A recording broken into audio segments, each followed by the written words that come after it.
Hello, welcome to our Thursday Business News Report. It's now time to bring you our feature on the show today as we look at the petroleum sector. Now, the landing cost of petrol imported into Nigeria has jumped to 216 naira 31 kobo per litre on the back of the recent increase in global oil prices as well as the depreciation of the naira against the dollar. The Petroleum Product Price and Regulatory Agency, out in March this year, released the pricing template that indicated the guiding prices for the month. Now, the template which showed that petrol price was expected to range at about 209 naira 61 kobo to at about 212 naira 61 kobo per litre was greeted with widespread public outcry and was later deleted by the agency from its website.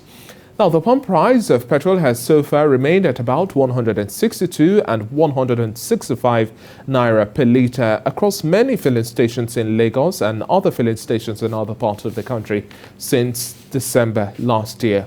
The template, which is also based on an average oil price of $62.22 per barrel for February and an exchange rate of 403 naira 80 kobo to a dollar, showed that the landing cost of petrol was over 189 naira 61 kobo per litre.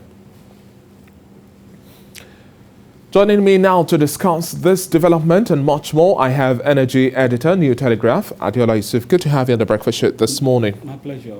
Now, it's quite easy for Nigerians to still be okay with the trend we are having, government subsidizing petrol. There's no hike. Now, the GMD for the NNPC says that there wouldn't be any increase in the ex-depot price for petrol even up till May.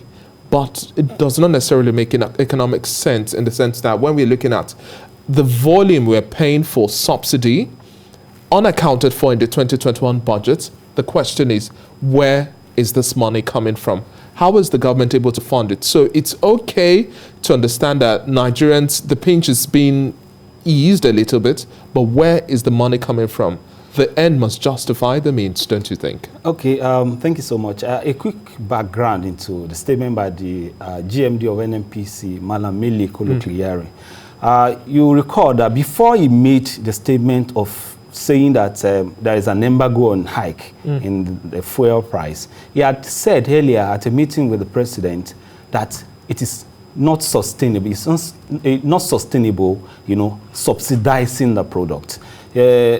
At the end of the day, the owners, the pressure is still on the NNPC because NNPC, as we speak, is still the major importer. Is the one that, this subsidy will still reflect on its balance sheet.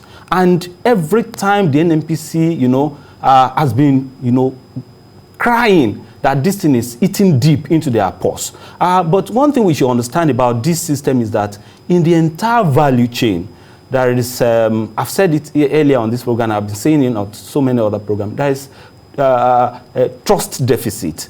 Anytime the NNPC is saying the truth about unsustainability of fuel subsidy, we Nigerians will be the one to be crying. We Nigerians will be the one to, be panic buying. We Nigerians will be the one that at the end of the day, it is going to make the NNPC to be under pressure, to go back to the drawing board. And the reason the NNPC has been saying all that is because as we speak, the NNPC and the labor unions are on the table still talking about this issue. So, ensuring or effecting an increase will amount to betrayal of trust. So, but by and large, he said in the course of asking the question that Nigerians are not, paying directly, but indirectly, Nigerians are still paying that subsidy because at the end of the day, NNPC is the one managing the resources for Nigerians.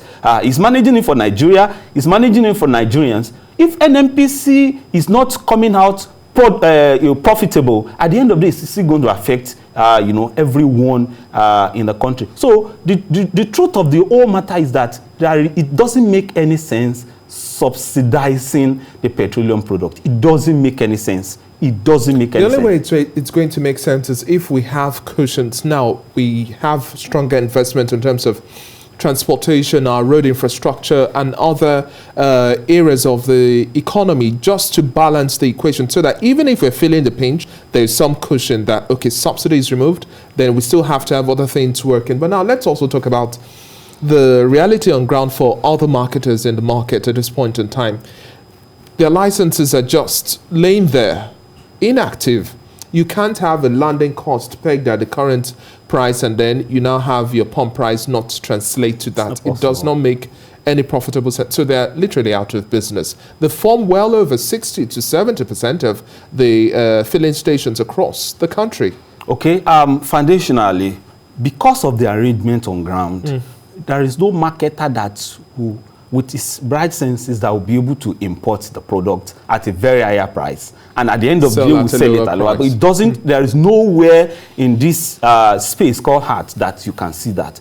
But having said that, all of them have been reduced to the arrangement they call throughput arrangement. Virtually all of them, because what they will just do now is to depend on the NNPC for products. You understand? At the end of this, sell the product, collect a little margin, very, very marginal, margin on it, at the end of it, and return, capital back to the NNPC. How efficient is this monopolistic system we have? Of course, we were forced into this system because of, the issue about the system. If everyone has been able to agree, that there is no need to be subsidizing this petrol, particularly the PMS, premium motor spirit. If everyone has, come to the table and agree that we need to stop this, there will be a headway. What will be your next reaction? Sorry, I'm cutting you here because for so many Nigerians, it feels like government is speaking from both sides of their mouth, and others too would also say they don't think we have a clear-cut idea as to what to do next. So now, if we were to have another price hike that would reflect the market forces, how the trends are going, what do you think would be the peg? Of course, naturally, you will have it. We will have it. With the landing cost we have, that is over 200 naira. Of course, there is no way the pump price will be less than 200 naira. You understand? But let me say something that is very, very important at this point. I've spoken about trust deficit in the entire system.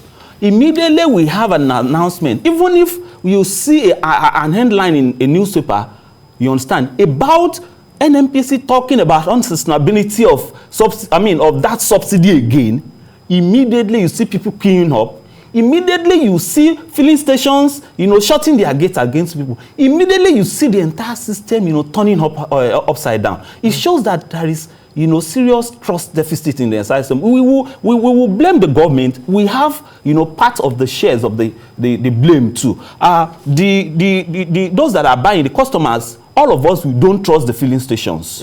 We don't trust them. They too, they don't trust us. Immediately they see 2, 3, 4, 5 vehicles queuing up, they will know that yesterday you guys were not here. Immediately they are going to shut their gates. So in the entire, if we are going to cleanse the system, we are going to cleanse the entire value chain. And everyone has to agree to the fact that whether we like it or not, everything is still falling back on Nigerians. Though we are not paying for, we are not paying the actual price directly, but indirectly everyone is, bearing the cost. At the end of the day, we need systems that work. We need a structure that works. And then for us to have a strong business climate, we also need cost-reflective tariffs. Okay. But for the average Nigerian to be paying energy, high cost for energy, it doesn't make sense for the fact that we're producing. But like we always say, we just have to keep our best foot forward at the end of the day and just hope and pray that we are able to go beyond our demand and then also have Nigerians have ease. It's time for that. The inflationary pressures we are dealing with is just way too much. Well, that's it on The Breakfast Show for now. Thank you very much for your time on The Breakfast Show. Adeola Yusuf, it's been a pleasure speaking with you. And hopefully the NNPC does what's needed to be able to keep the sector afloat.